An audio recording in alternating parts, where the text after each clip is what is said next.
Buenas tardes. Nuevamente tertulia sobre filosofía de la ciencia. Este es un espacio de diálogo y comunicación virtual en el cual se conversa sobre diversos temas relacionados con la filosofía de la ciencia, su historia, sus debates y controversias, sus relaciones con la filosofía de la tecnología y la sociedad. Es una actividad de extensión del Grupo de Investigación Filociencia. ¿Cómo podemos participar? Mediante exposiciones, diálogos y debates alrededor de documentos leídos previamente por los participantes. ¿Para qué? Para informar, sensibilizar y difundir este campo de conocimiento al público en general que pueda estar interesado. Así que nos reunimos todos los miércoles de 3 a 5 p.m. hora colombiana. En caso de que usted desee mayor información, puede escribir a los correos lochoar@unbosque.edu.co o bastidasastrid@gmail. En la tarde de hoy, entonces, vamos a tratar el documento titulado Las emociones de la filosofía de la ciencia. Es un artículo generado por la doctora María de la Luz Flores Galindo y publicado en la revista Astrolabio, Revista Internacional de Filosofía, año 2011, número 12. Para comenzar, entonces, una presentación general del texto y comentar pues que la doctora María de la Luz Flores Galindo es una experta en temas de filosofía, dado que es doctora en filosofía con mención honorífica por la Facultad de Filosofía y Letras de la UNAM. En relación al artículo que se va a exponer y a reflexionar, se hace pues desde allí una propuesta de incorporación de las emociones en la filosofía de la ciencia. Y está a la vez el texto subdividido en tres áreas o secciones, donde la primera corresponde a un apartado que muestra la exclusión de las emociones en la ciencia, tanto en el positivismo lógico como en el racionalismo crítico. Una segunda sección o apartado ofrece una incorporación de emociones en ciencia a partir de la abducción pirceana y de la deliberación de la teoría kuhniana o las teorías kuhnianas. Y hay una tercera sección o es la versión clásica de la filosofía de la ciencia, en la que pues también se muestra que insiste en el hecho de que las emociones son el primer paso del proceso de creación científica, que son cruciales para la deliberación entre teorías de competencia, y esto lo va a contrastar la autora a través de su objetivo de trabajar en establecer que hoy en día es posible reincorporar en la filosofía de la ciencia el aspecto emotivo que se ha estado excluyendo de la racionalidad científica por considerarlo irracional.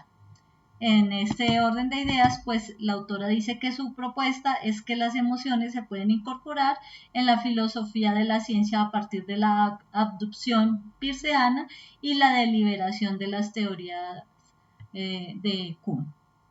Esto como un abrebocas para la temática que hoy nos convoca.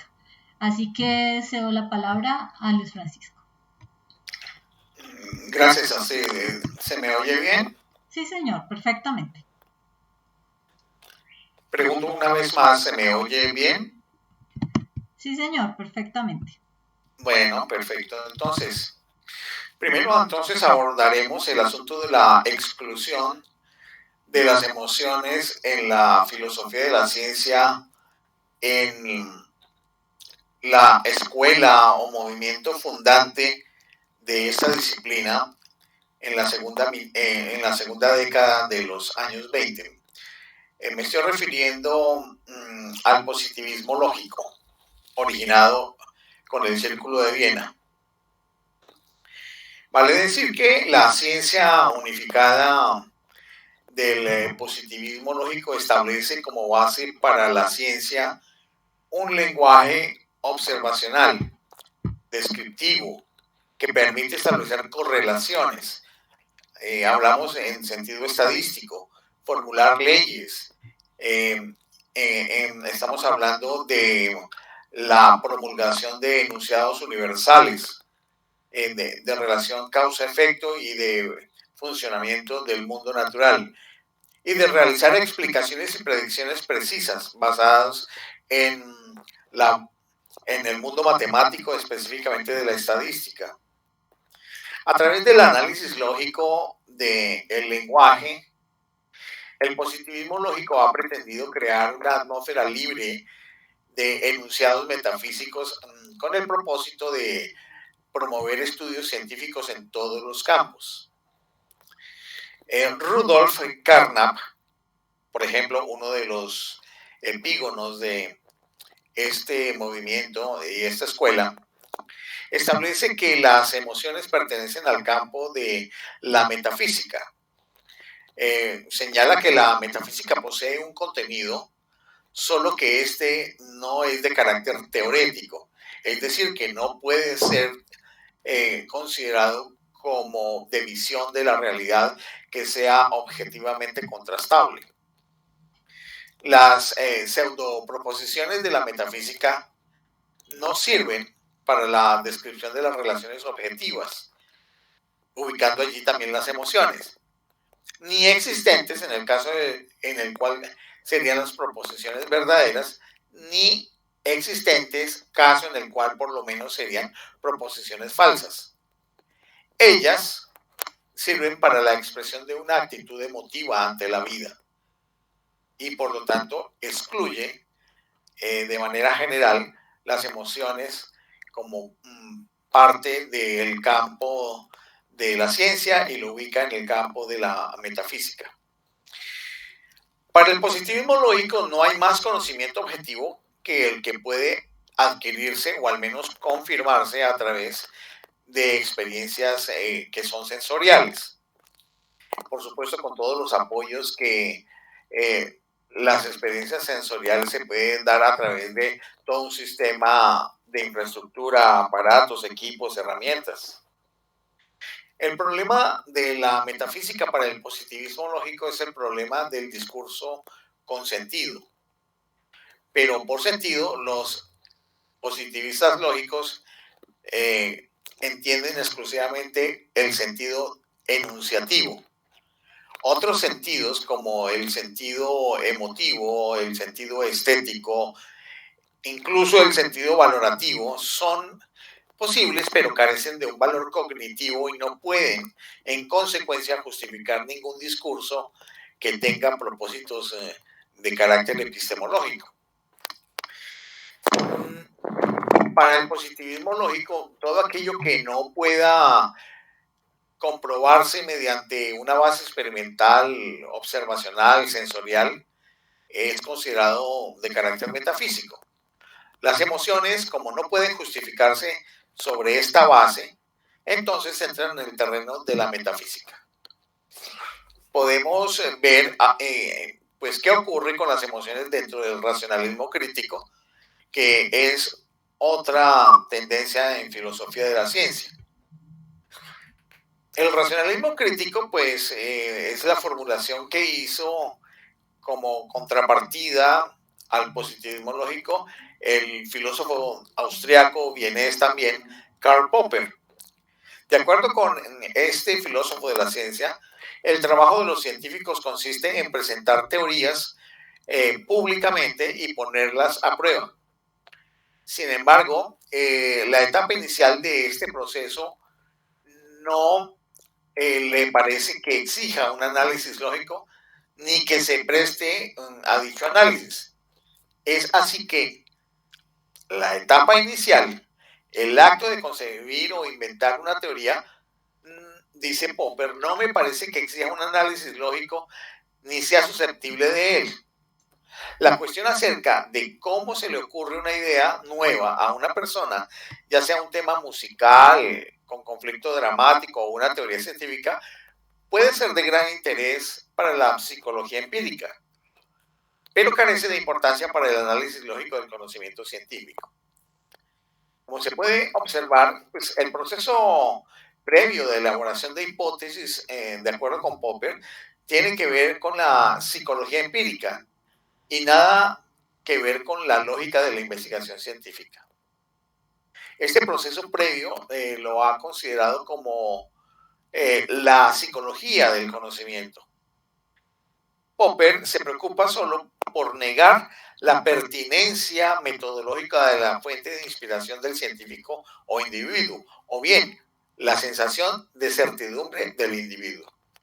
Al respecto, pues, escribe: si hemos hecho bien nuestra tarea, entonces no hay procedimiento más racional que el método de la conjetura y la refutación. En este sentido, lo que no es racional queda por fuera del contexto de la justificación de las teorías científicas. Queda en el contexto que se llamaría el contexto de descubrimiento, que son todas aquellas otras cosas que están alrededor de la actividad de los científicos, pero que no estarían dentro del proceso de construcción lógico-experimental, de contrastación hipotético-deductiva de una teoría. En su obra, La lógica de la investigación científica, obra de finales de 1934 y principios de 1935, de manera permanente afirma Popper que se interesa por las cuestiones lógicas del conocimiento y no por los impulsos psicológicos de los individuos. Dentro de estos impulsos psicológicos, Popper ubica todo el asunto anímico, todo el asunto emocional, todo el aspecto que tiene que ver con los sentimientos. En consecuencia, Popper admite que hay un proceso previo a la elaboración de una hipótesis científica, pero que dicho proceso carece de justificación racional, por lo que lo ubica dentro de la psicología o bien dentro del contexto de descubrimiento, como lo dije anteriormente. Viene una pregunta, bueno, entonces, ¿cómo se puede dar la inclusión de las emociones en la filosofía de la ciencia? Porque sí, hemos visto hasta el momento dos posturas, la del positivismo lógico y la del racionalismo crítico. Nos preguntamos si posteriormente, por ejemplo, con la visión heredada de la filosofía de la ciencia que se traslada a los Estados Unidos, puede aparecer alguna referencia con respecto a la admisión de las emociones. Y parece ser que tampoco, porque siendo muy fieles al aspecto empírico y analítico del positivismo lógico y de algunos aspectos del racionalismo crítico, la tradición de la visión heredada en la filosofía de la ciencia norteamericana no admitió la inclusión de las emociones dentro de los análisis de filosofía de la ciencia. Si miramos los aportes de Lakatos tampoco las admite los aspectos relacionados con las emociones dentro de la filosofía de la ciencia. Habría que ver entonces quiénes otros, porque posteriormente cuando vemos en el caso de la sociología del conocimiento científico, puede ser que se abran algunas puertas que pudieran admitir las emociones, pero habría que mirarlo y habría que aquí dialogarlo con los colegas. Lo mismo en el caso de Paul Feyerabend, del cual me ocuparé ahora en un tiempo posterior, para ver si podría haberse tenido en cuenta dentro de su filosofía de la ciencia aspectos relacionados con las emociones. Para los casos de Ronald Gere, de Van Frazen, pareciera que no, siguen esa tradición de carácter analítico, empírico, ya sea deductivista o inductivista o construccionista, no las admiten. Entonces, bueno, ahí vamos dejando como planteado el asunto para ver entonces cómo podría ser ese aspecto de la inclusión de las emociones en la filosofía de la ciencia. Y para ello, pues entonces voy a cederle la palabra a mi querida Astrid con el propósito de que empecemos a abordar estos aspectos de la inclusión de las emociones en la filosofía de la ciencia. Perfecto, muy interesante también todo este relacionamiento con diferentes posturas o visiones en filosofía de la ciencia. Precisamente digamos, la propuesta o la línea de argumentación que sigue la autora menciona que es posible incorporar las emociones en ciencia a partir de específicamente un método de investigación que es la abducción, y pues para ir a partir de la racionalidad deliberativa kuhniana en el diálogo para la deliberación de los fines y teorías científicas. Así que tomando estas dos condiciones, el primer autor al cual se hace alusión es a Charles Sanders Peirce. En ese sentido, pues según lo que va mostrando la autora, Peirce en la ciencia comienza, o según Peirce, en la misma ciencia comienza la creatividad a partir de algo muy particular que es el asombro y la abducción. La abducción entendida entonces como un instinto apoyado en la percepción inconsciente entre diversos aspectos del mundo.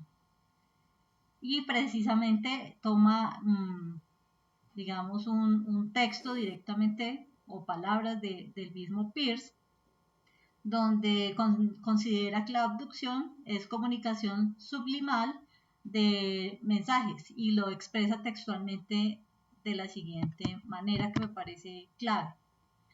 Abro comillas. En un momento se da una sensación peculiar unida al acto de pensar en la que cada uno de los predicados está implicado en el tema. En una inferencia hipotética, esta sensación compleja tan frecuente es reemplazada por una única sensación de mayor intensidad que pertenece al acto de formular la conclusión hipotética. Y prosigue con Peirce. Ahora bien, cuando nuestro sistema nervioso está excitado de manera compleja, existiendo relación entre los diferentes elementos de la excitación, el resultado de una única perturbación armónica que se llama emoción. De este modo, los sonidos varios que emiten los instrumentos de una orquesta afectan al oído y el resultado es una peculiar emoción musical bien distinta de los propios sonidos. Esta emoción es esencialmente la misma que se produce en una inferencia hipotética y cada inferencia hipotética supone la formación de tal emoción. Sin embargo, podemos decir que la hipótesis aporta el elemento sensual del pensamiento y la inducción el elemento habitual. Entonces vamos viendo cómo hay esa conexión de acuerdo a lo expuesto por Peirce en relación a la abducción y la inducción en función de poder sustentar pues el argumento que hemos venido desarrollando.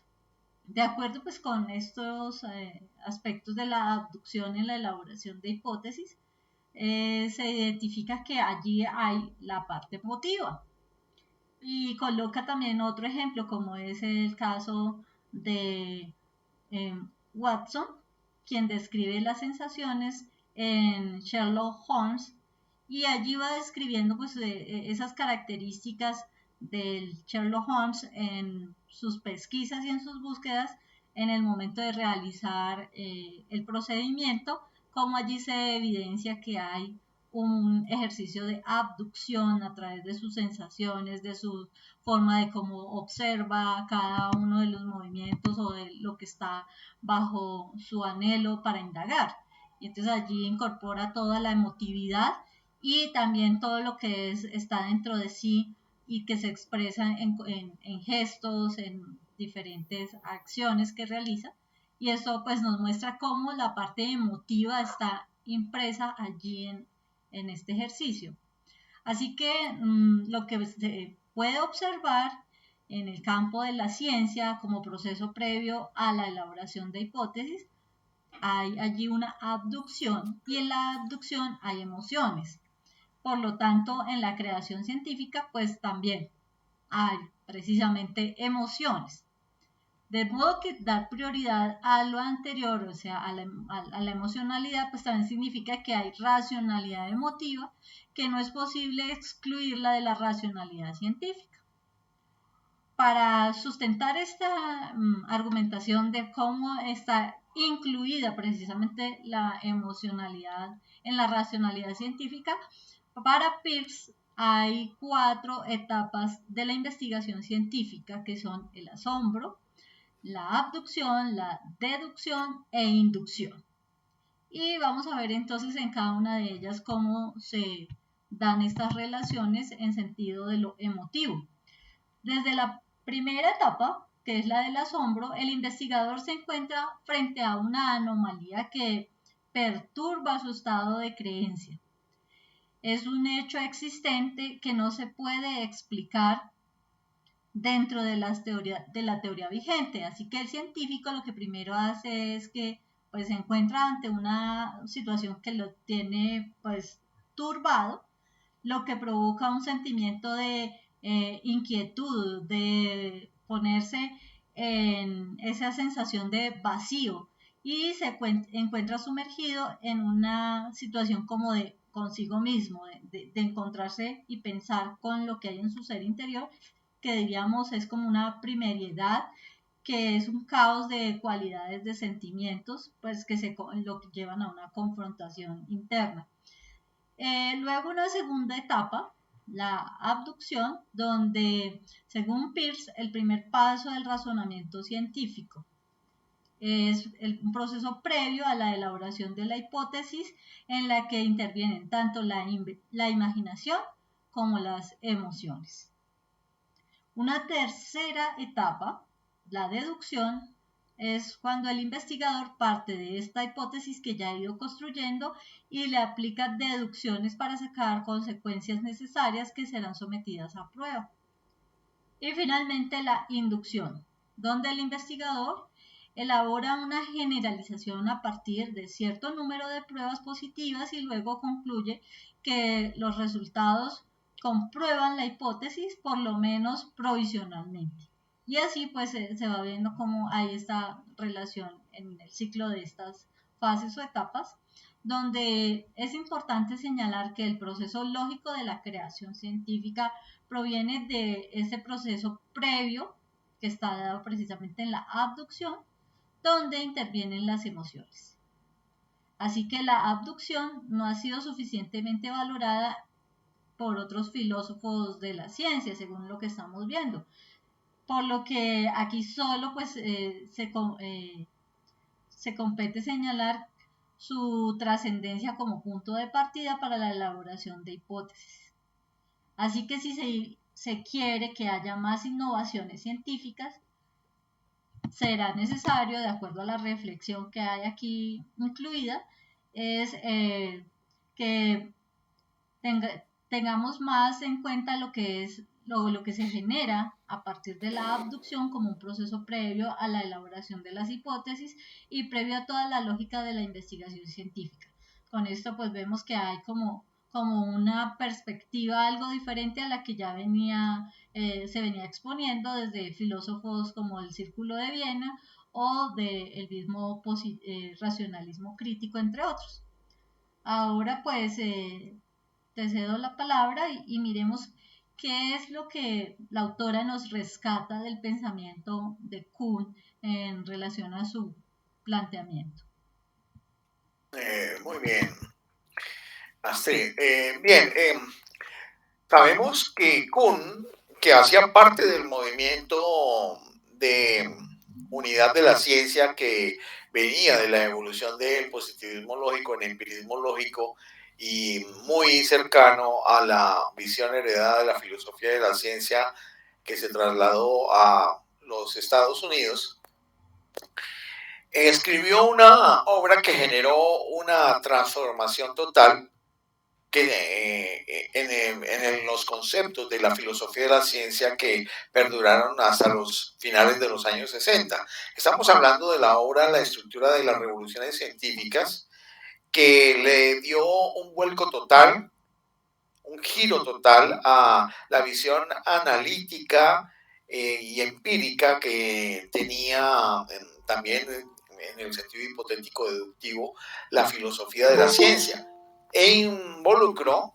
con el contenido de esta obra el carácter diacrónico de los procesos de producción científica.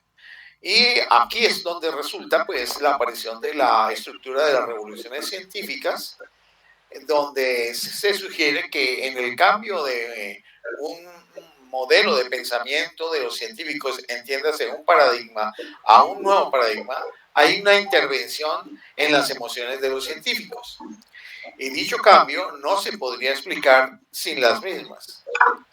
En efecto, para Thomas Kuhn, las emociones están presentes en el cambio de un paradigma y en su transformación en un nuevo paradigma.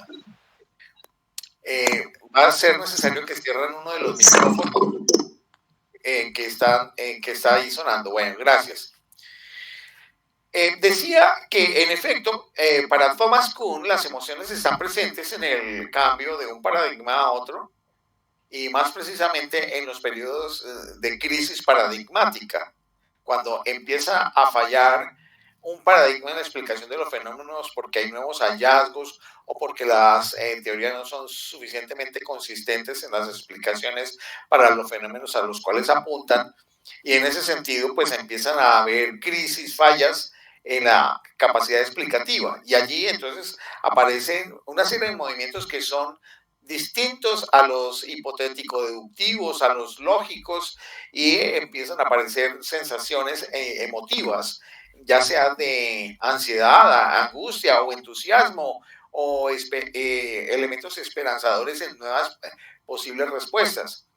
Kuhn describe las emociones de algunos científicos en los momentos de crisis de la siguiente manera. Einstein, limitado por el uso corriente a un lenguaje menos florido, escribió solamente, comillas, es como si le hubieran retirado a uno el terreno que pisaba, sin ver en ninguna parte un punto firme sobre el que fuera posible construir. De otra parte, Wolfgang Pauli, otro de los científicos que estuvo relacionado con todo el proceso de transformación de la física a principios del siglo XX, en los meses anteriores al momento en el que el documento de Heisenberg sobre la mecánica matricial señalara el camino hacia una nueva teoría cuántica, escribió a un amigo: por el momento la física se encuentra otra vez terriblemente confusa. De cualquier modo, es demasiado difícil para mí, decía, y desearía haber sido actor de cine o algo parecido y no haber oído hablar nunca de la física. Este testimonio es particularmente importante, y si se tiene en cuenta en la visión kuhniana que venimos presentando, está dado en un momento específico de la historia justamente de la física.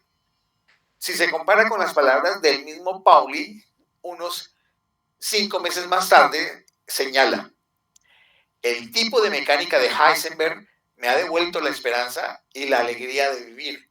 Indudablemente, no proporciona la solución al problema, pero creo que nuevamente es posible seguir adelante.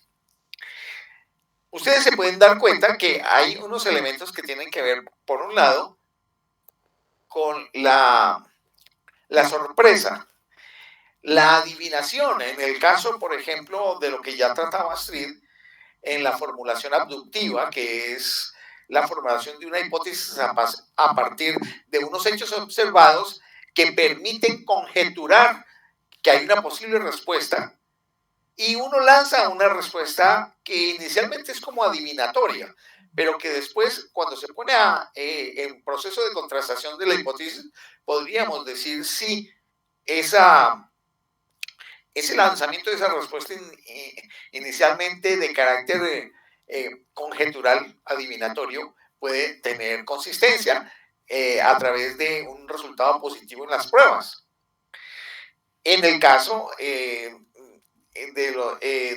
la visión histórica, pues el hecho de poder tener una respuesta permite tener más descanso, menos ansiedad, entusiasmo por trabajar en la línea en la línea de producción sobre la respuesta científica que se ha dado, en este caso la propuesta de Heisenberg sobre la mecánica cuántica.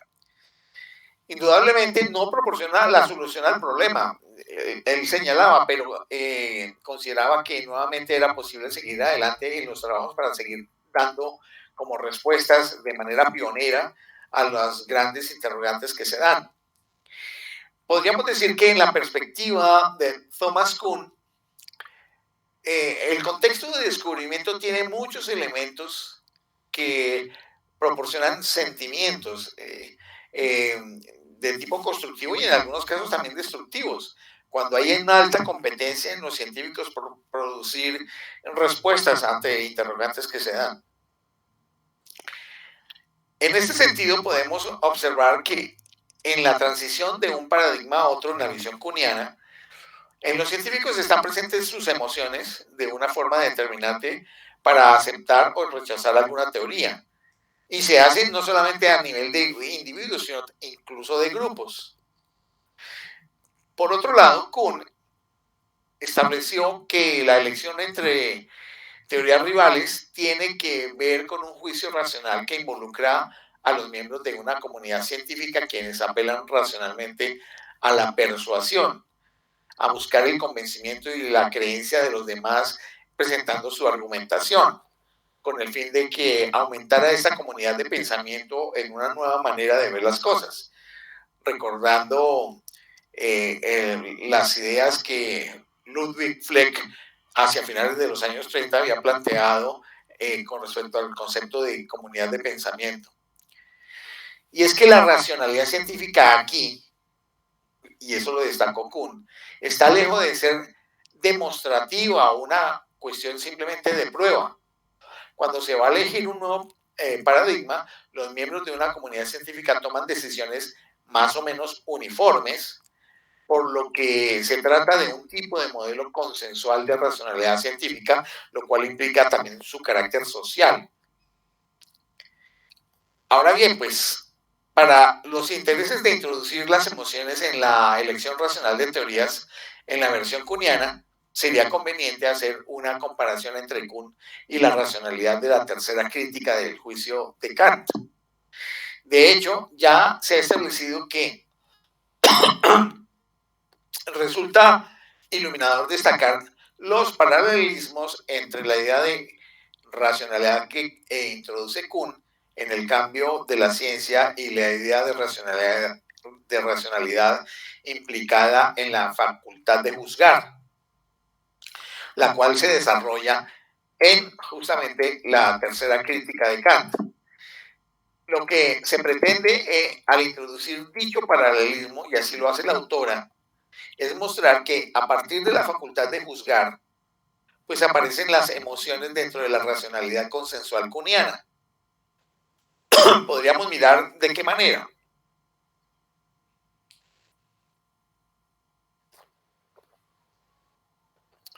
El juicio de gusto o no gusto no es un asunto lógico, pues no pretende expresar un conocimiento de las cualidades físicas de un objeto, esto es, no pretende determinar el concepto de un objeto. El fundamento de la facultad de juzgar es la percepción de un hallazgo en la conciencia de una emoción especial de agrado o placer o incluso también de rechazo. El juicio estético, dice la autora, es en el sujeto la experiencia de una determinada emoción de placer. Su fundamento es una sensación de placer, el juicio estético es sentimental. Es desinteresado en los términos de Kant, pero se puede añadir, es una emoción individual. Dicha emoción individual pasa a ser social, claro, al involucrarse con otros individuos en la interacción por comparación del juicio estético. En el juicio estético no se puede hacer una reducción a las leyes generales. El objeto estético conserva su singularidad. Solo es referido a la emoción por él mismo que ha producido. Sin embargo, si los juicios estéticos no son universales, tienen una aspiración a lo universal. Dicha aspiración consiste en una suerte de objetividad.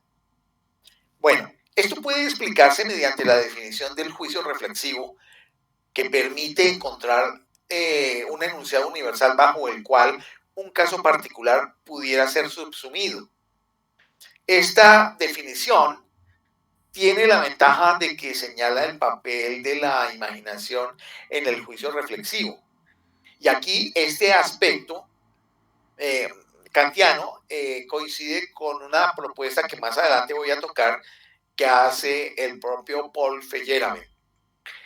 Bien, en la crítica del juicio de Kant, el juicio reflexivo entendido ampliamente se relaciona con una conciencia ampliada. La máxima del juicio es pensar desde el punto de vista de todos los demás o reflexionar sobre el propio juicio desde un punto de vista universal. Entonces se trata del gusto como una especie de, llamémoslo así, sensus communis, es decir, sentido común.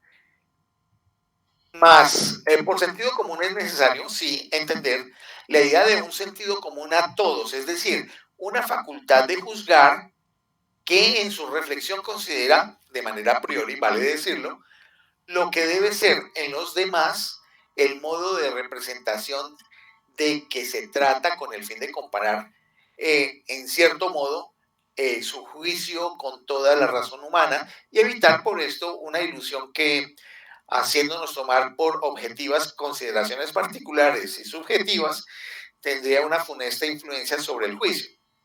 Luego, para esto es necesario comparar nuestro juicio con el de otros, y más bien, todavía con sus juicios posibles que con sus juicios reales, y suponerse en el puesto de cada uno de ellos, teniendo cuidado solamente de hacer abstracción de los límites que restringen accidentalmente nuestro propio juicio, es decir, descartando en lo posible lo que constituye la materia o sensación en el modo de representación sobre las propiedades formales de esta representación o de este modo de representación. Pero esta operación de la reflexión pareciera quizás muy artificial para que se pueda atribuir a lo que se llamaría sentido común, pero no aparece así más que cuando la expresamos con fórmulas abstractas. Nada hay más natural en sí como hacer abstracción de todo atractivo y de toda emoción cuando se busca un juicio que pueda servir de regla universal. Aquí somos conscientes, mientras hacemos esta disertación, que el tratar de representar de manera teórica una explicación también de carácter abstracto de algo tan vivo y tan dinámico como es la emoción dentro del campo de la filosofía de la ciencia pareciera una paradoja. Indudablemente, nuestra autora en mención lo hace, pero es por el propósito mismo que tiene el artículo de poder presentarlo esto en un sentido teórico, cómo se podría entender o representar o justificar la aparición de las emociones dentro del campo de la filosofía de la ciencia. Pues bien, continuamos. Por lo tanto, el juicio reflexivo kantiano es emotivo, contiene un sentimiento, pero también apela al sensus communis, el sentido común del cual hablamos hace unos instantes. Comparar el juicio propio con el de los demás. Esto se hace haciendo lo siguiente, esto se realiza así, pasa de lo subjetivo a lo universal, pero lo hace solo mediante la postura de ponerse en la situación del juicio de otra persona. Es un descentramiento que se hace. Pero ahora la pregunta es, ¿pasa algo semejante con la comparación de las teorías junianas en el cambio de paradigma? Intentemos observarlo. Hay una filósofa de la ciencia española que es doña Ana Rosa Pérez Ronzans, que es experta en Kuhn, y ella ha establecido que el desacuerdo en la deliberación de teorías, de acuerdo con Kuhn, introduce la necesidad de una deliberación, esto es, de una racionalidad para tomar las decisiones en los casos en que el margen de incertidumbre es bastante amplio. Y en ese sentido, pues ella señala que, pero este hecho pone de relieve que el ejercicio de la racionalidad científica supone una habilidad para emitir juicios en situaciones donde justo no hay procedimientos canónicos, entiéndase, no hay unos procedimientos preestablecidos que tienen un algoritmo que permiten salir metodológicamente de una situación A a una situación B para definir una situación problemática. Entonces, dicha habilidad de emitir juicios, cuya adquisición exige entrenamiento y competencia en un campo específico, involucra una labor de ponderación de los argumentos que generan otros especialistas en el proceso de elección, porque recordemos, es una interacción entre sujetos de una comunidad, y esta labor es evidentemente una tarea que supone la capacidad de los sujetos para revisar sus propios juicios al colocarlos en confrontación con los de los demás. Y en esa medida poderlos adecuar o modificar o reforzarlos hasta que finalmente se conforman nuevos consensos. Ese es el ejercicio, y es un ejercicio de interacción dinámica entre los miembros de una comunidad con el propósito de contrastar sus propias observaciones. Podemos observar con esto que hemos estado diciendo que hay una similitud entre el juicio de los especialistas al deliberar entre las teorías en competencia con el juicio reflexivo kantiano, el cual se explicó hace unos minutos. Ambos tipos de procesos parten de considerar el juicio de los demás para emitir un juicio propio. Y al respecto establece el propio Kuhn en una obra que se llama El camino desde la estructura, que la evolución cognitiva depende del intercambio a través del discurso de los enunciados dentro de una comunidad.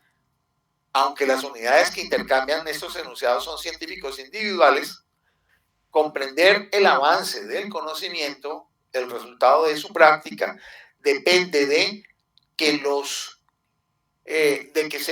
se los vea a todos estos elementos como átomos constitutivos de un todo mayor, entiéndase la comunidad de profesionales de alguna especialidad científica en la cual se está dando este proceso de cambio de paradigma.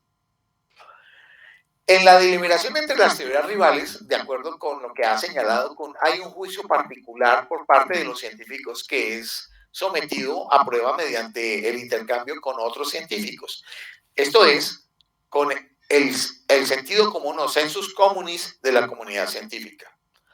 Es así que observamos un paralelismo con la postura kantiana de la tercera crítica que ya habíamos señalado hace unos minutos, acerca de lo particular que recurre a lo general del sentido común, del sensus communis. Hace un rato explicamos también con Kant que en el juicio reflexivo o juicio de gusto están presentes las emociones y los sentimientos. Claro, porque tiene que ver con la atracción o repulsión con respecto al objeto del juicio. Ahora, el objetivo es revisar la postura de la psicología de la inteligencia emocional para dar cuenta de si en lo particular y en lo general, esto es, al someter nuestro juicio a la comparación con los otros dentro de una comunidad, aparece una suerte de inteligencia emocional de tipo social. Podríamos intentar hacerlo. Veamos, el modelo de inteligencia emocional de Daniel Goleman, ha adoptado a la inteligencia social sin mucha exageración. Los aspectos que se toman en cuenta allí pueden organizarse en dos categorías amplias. Una es la de la conciencia social, lo que percibimos sobre los otros, y la facilidad social, lo que hacemos en consecuencia con esa inteligencia social. De lo anterior resultan las definiciones de inteligencia social con elementos de conciencia social, donde la conciencia social se refiere a un espectro que va desde percibir de manera instantánea al estado interior de otra persona, a comprender sus sentimientos y pensamientos y a captar en situaciones sociales complicadas. Estos elementos incluyen la empatía primaria, sentir con nosotros, leer señales emocionales y que no son verbales. La armonización, es decir, escuchar con absoluta receptividad, armonizarse con la otra persona poniéndose en sus propios zapatos. Una precisión empática, que tiene que ver con comprender los pensamientos, los sentimientos y las intenciones de la otra persona. Y el conocimiento social, saber cómo funciona el mundo social. Por supuesto, estos elementos de conciencia social son una serie de elementos que son deseables cuando en un grupo de científicos se está contrastando o se está discutiendo y dilucidando a través del juicio unas teorías que son rivales. Sabemos que hay intereses y que los intereses llevan a intenciones y estas intenciones refuerzan una vez más la idea de la aparición de las emociones.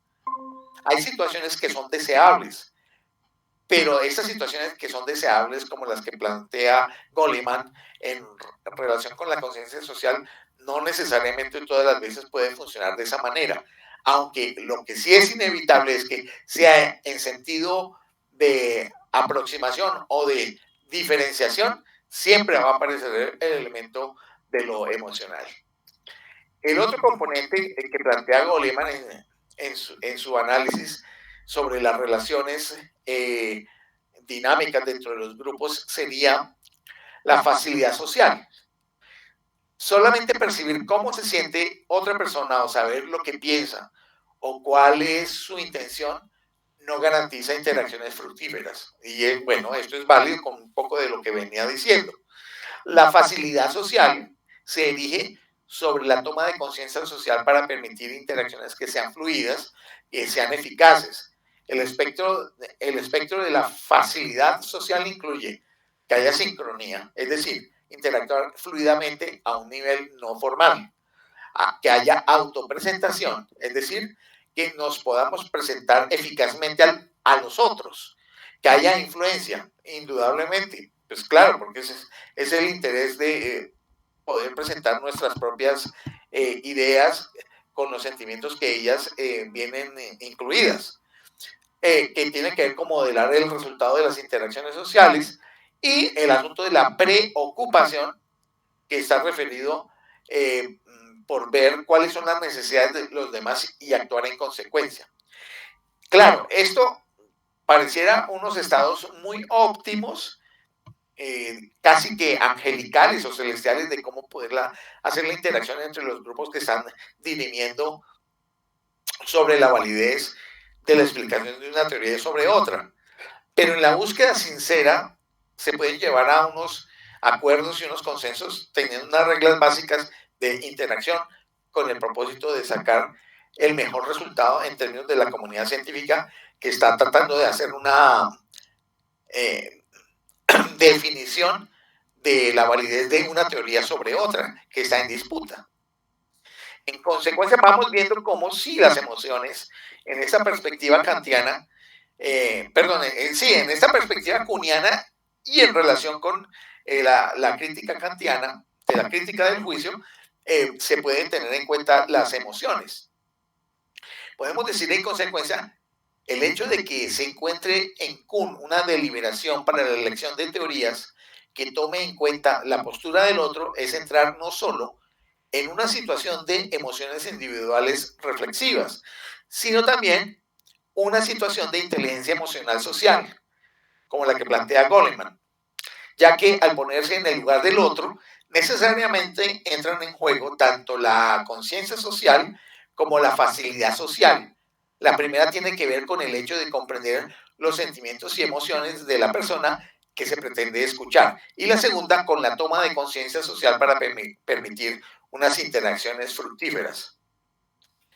Esto en los mejores términos. Ahora tengo que presentar de todas maneras otras facetas, y las otras facetas son las siguientes. Muchas veces dentro de las comunidades científicas están dándose las representaciones de los grupos, instituciones, intereses corporativos, de instituciones que están relacionadas con la producción de un conocimiento que va a generar unas consecuencias de orden económico, social e incluso de hegemonía en ciertos campos que pueden llegar incluso en lo militar o geoestratégico. Y por supuesto, estas búsquedas que se plantean en términos del deber ser, donde emergen las emociones, no necesariamente van a ser así, aunque son recomendaciones que serían saludables. En estos otros casos, las interacciones que son de disputa y de competencia en la definición y la adopción de un determinado tipo de teoría que explique cierto tipo de fenómeno, pues va a tener unas consecuencias en otros órdenes, que ya les decía, de orden empírico, práctico, económico, de poder geoestratégico, militar y económico. Y entonces allí el ejercicio de las negociaciones, hay negociaciones más los argumentos lógicos, pero están también las emociones. Aquí no necesariamente constructivas, como en el planteamiento inicial de Kuhn y Goleman. Pueden ser de otro orden, pero están dadas allí. Ahora bien, quiero detallar lo siguiente en relación con algunas ideas de 5 frases de Paul Feyerabend. Digamos así, él vivió, Paul Feyerabend, como filósofo de la ciencia, pues vivió una evolución constante de su pensamiento. Y algunas frases que dejó dentro de ese proceso evolutivo está, digamos, los siguientes. Él pasó de un pensamiento que era estrictamente popperiano,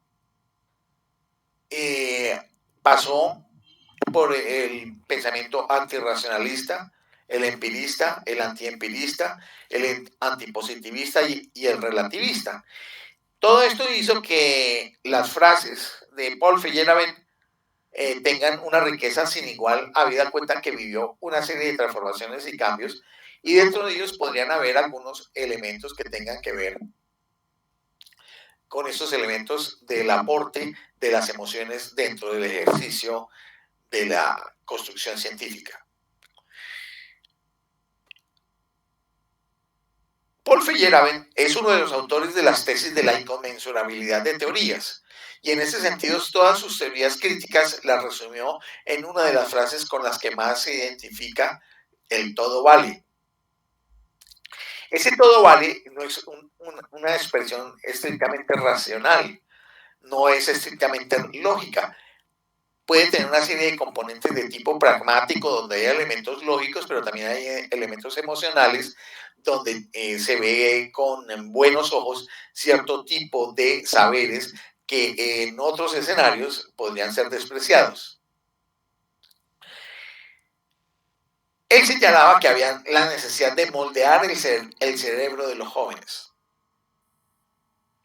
Y hacía referencia al sistema educativo de su época, que aún tiene presencia, indudablemente, al menos en parte en la actualidad. Un sistema que da pie a la calificación, a una calificación que etiquete a un alumno como más o menos inteligente o más o menos trabajador, cuando la inteligencia y el esfuerzo son solo 2 de las muchas variables que influyen en esta nota, sería bastante deficiente. Y en ese sentido implica que hay que moldear el cerebro de los jóvenes para que sean mucho más fluidos, para darle espacio a la creatividad. Y esto pues tiene que ver mucho con la actividad científica. Entonces, adjunta con esto la idea de que necesitamos un mundo de sueños. Este mundo de sueños empataría con algo de la propuesta de Charles Sanders Peirce en relación, por ejemplo, al cómo en ese ejercicio de la abducción, en la formulación de hipótesis que pudieran explicar inicialmente un fenómeno del cual no tenemos noticia y que puede generar como un elemento de adivinación con la expectativa y la emoción de ir a probar esto, la formulación de la hipótesis puede ser parte de ese mundo de sueños explicativo y que sería muy interesante poder tenerlo en cuenta. Recomendaba, mantén la calma y ríete. Si quieres lograr algo, si deseas escribir un libro, pintar un cuadro, si quieres formular una teoría, asegúrate de que el centro de tu existencia esté en otro lugar y que esté firmemente conectado a la tierra. Solo entonces podrás mantener la calma y reírte de los ataques que vendrán seguramente cuando formules lo que tengas que hacer. Y aquí vemos una vez más que hay sentimientos.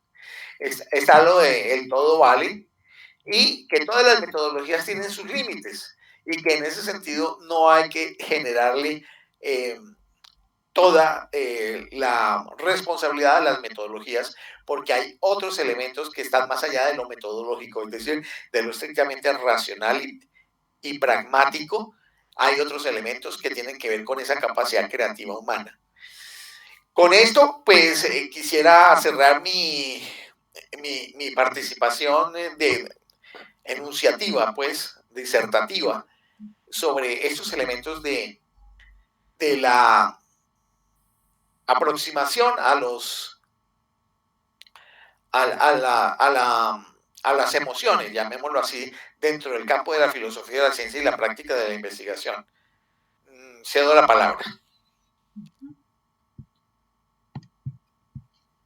Pues para un aspecto como de síntesis y de ir recogiendo elementos que se han descrito aquí, pues vale precisar que de acuerdo a la presentación que hace la doctora en relación a la filosofía de la ciencia, es evidente que sí, que se puede incorporar las emociones a partir de la abducción pirceana y de la deliberación de teorías, en donde se involucra una serie de competencias emocionales por parte de los escuchas en el diálogo deliberativo. Este punto de vista se ve como contrario a las perspectivas tradicionales en la filosofía de la ciencia, como la que corresponde al positivismo lógico y al racionalismo crítico. Estas dos versiones, por lo menos, además de las que también se fueron expuestas por Luis Francisco, son versiones que consideraron que las emociones se encontraban en el terreno de la metafísica o bien fuera del contexto de justificación y por lo tanto no podían justificarse racionalmente. En cambio, hay otras versiones de la filosofía de la ciencia que se incorporan o que incorporan a las emociones en esta actividad científica, donde, por ejemplo, la postura de Charles Sanders Peirce y la de Thomas Kuhn muestran que esto sí es factible o es posible. En el sentido de Peirce, tenemos que en la abducción hay un proceso previo a la elaboración de hipótesis y se encuentran allí las emociones mezcladas con la imaginación y la racionalidad. En el caso de Kuhn, por su parte, pues aparecen las emociones de los científicos en los periodos de crisis revolucionaria y específicamente en su texto de las estructuras de las revoluciones científicas entre filósofo de la ciencia, pues este no describe las emociones tanto de Einstein como de Pauli en periodos difíciles de ciencia extraordinaria. Así que lo que podemos es establecer que la elección de teorías al estilo de Kuhn aparecen allí pues las emociones involucradas en el juicio de reflexión, pues los científicos, además de experimentar una emoción individual al juzgar, necesitan comparar sus juicios con los miembros de la comunidad científica. A fin de introducir las emociones en esta parte, pues se ha recurrido a este concepto de tercera crítica de Kant, en donde se introduce el sentido común, que significa que lo subjetivo pasa a ser objetivo al comparar el juicio particular con el juicio de la comunidad. Sin embargo, si apelamos a la psicología de la inteligencia emocional y más precisamente la inteligencia social, pues se encuentra que hay una suerte de inteligencia emocional de orden social, donde lo que se halla allí es que el científico, al deliberar y comparar su propio juicio con el de los otros científicos de la comunidad científica, pues lo que tiene que tomar en cuenta son las emociones y los sentimientos de los demás, así como tener el autocontrol emotivo si es que quiere aprender de los otros. Es decir, que debe tener conciencia social, facilitar eh, estas condiciones de trabajo conjunto que involucran tanto el control emotivo personal como la aceptación de las emociones de los demás a través de la escucha. Asimismo, darle importancia a las emociones en la filosofía de la ciencia significa ampliar la noción de racionalidad científica, pues dicha racionalidad no solo es lógica, sino también emotiva y va de la mano, por lo tanto, para la creación de científica como para la deliberación con otras teorías que están en competencia. Esto significa que si ha habido un desarrollo del conocimiento científico es justamente porque ha existido la emotividad de los científicos, la cual pues está vertida en la abducción y en la deliberación entre teorías. Entonces vemos aquí cómo se da ese entrelazamiento entre estas perspectivas y con lo que también expresaba Luis Francisco a través de lo planteado por Paul Feyerabend, quien invita siempre a través de la actividad científica o a través de las emociones poner no solo la perspectiva emocional a fluir, sino también el poner los pies sobre la tierra. Entonces es la conexión entre las dos perspectivas. Y con ello pues creo que hemos podido abordar esta perspectiva de las emociones en la filosofía de la ciencia, propuestas por nuestra invitada, digámoslo así, en la tarde de hoy. No sé entonces si alguno de los asistentes quiera además hacer alguna alusión a algún comentario, algo que haya llamado su atención o que haya podido indagar de manera independiente.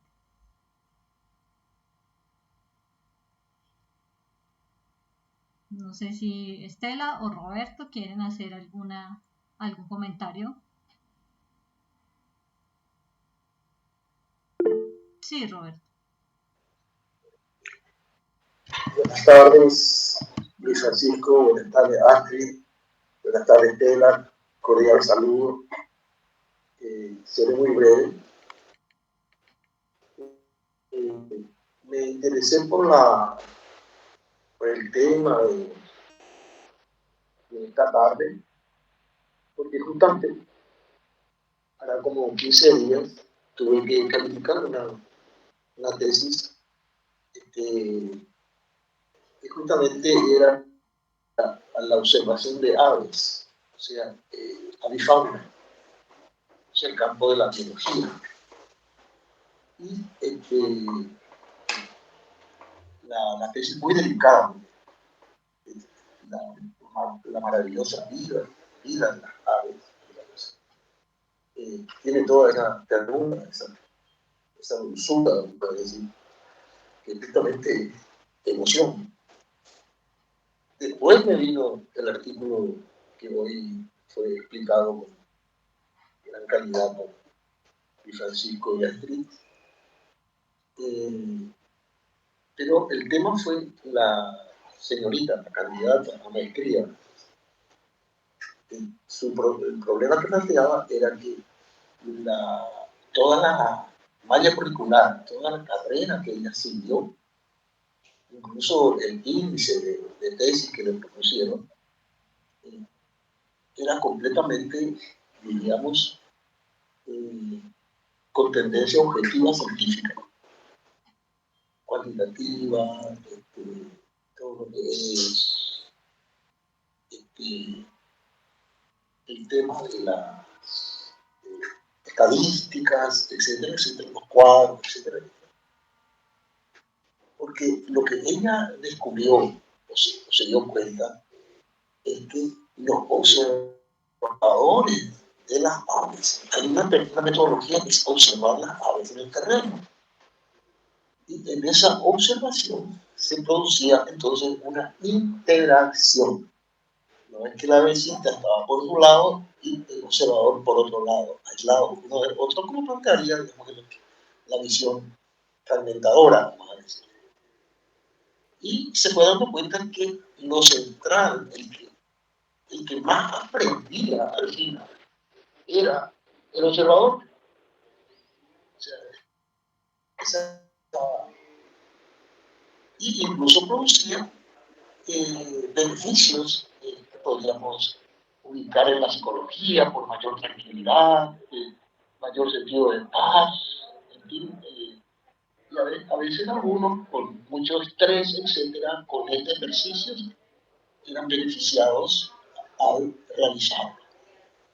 Pero entonces la señorita, que había estudiado todo en el enfoque clásico tradicional de la ciencia, se encuentra con que su trabajo va más allá de la ciencia, porque está metido en aspectos subjetivos. Eso es lo que ella se da cuenta. Ahora, ¿cómo aborda una posibilidad de cambio? Estuvimos hablando de cambio de visiones, ¿no? Lo que planteaba Paul. Bueno, ella no tenía sino lo cuantitativo y lo cualitativo. Aunque hablaba mucho de relaciones, interacciones, no conocía la visión del sistema. Hablaba también de holismo, hablaba de interrelaciones de diferentes, había que leer y que no con solo la biología era posible obtener todos los beneficios, sino las otras ciencias también incorporadas para enriquecer la visión, caso la psicología, la sociología, etc. Entonces no hizo uso de toda esa visión. A lo mejor ella dijo, no me enseñaron a mí eso en la carrera. Entonces aspiraba mucho, encontró el problema, pero su herramienta todavía era clásica, era tradicional. Y ese fue y concluyó el trabajo con esa visión. Entonces ahí me di cuenta lo mucho que hay para compartir, para divulgar esta visión que incorpore las emociones, la subjetividad también en la labor científica. Muy bien planteado por Thomas Kuhn, por Figuera, y incorporaríamos todo, porque yo lo había leído hacía ya todo este año a James George Gallagher, cuando habla de la hermenéutica. Él dice ese libro Verdad y creo que Verdad y Método, que la hermenéutica era la interpretación, porque lo que le faltó un poco, la señorita hablaba mucho de comprensión, pero no iba a llegar a la comprensión solo con la visión triangular de unir lo cuantitativo con lo cualitativo, digamos, sino existía otra perspectiva. Y Gadamer dice que la interpretación toma en cuenta todo lo que es la heurística científica, preparar toda la base de datos, todo eso. Pero una vez organizado eso, se pasa ya a más allá de la ciencia. Porque hay ámbitos en que la ciencia no entra. Caso de la música, caso de la meditación, distintas cantidad de experiencias que son ya que no entra la ciencia, porque hay que abordarla desde el aspecto subjetivo y emotivo. Entonces, me pareció interesante disponer de escuchar esta presentación hecha por Luis Francisco y Astrid, porque como ven, tiene una aplicación, por lo menos yo la apliqué inmediatamente, tenía ya algo hecho, cierto, pero me enriqueció en esta calificación que di a la maestría. y una maestría de Colombia. Una maestría de Colombia. Quiere decir que en Colombia todavía hay mucho que compartir para que esta visión de emoción en la ciencia, de filosofía de la ciencia, sea divulgada. Muchas gracias. Gracias, Roberto, por esta aplicación práctica que le has dado a este texto y que desde luego es muy interesante cómo podemos ampliar. Bueno, muchas gracias y entonces hasta una próxima oportunidad de tertulia sobre filosofía de la ciencia.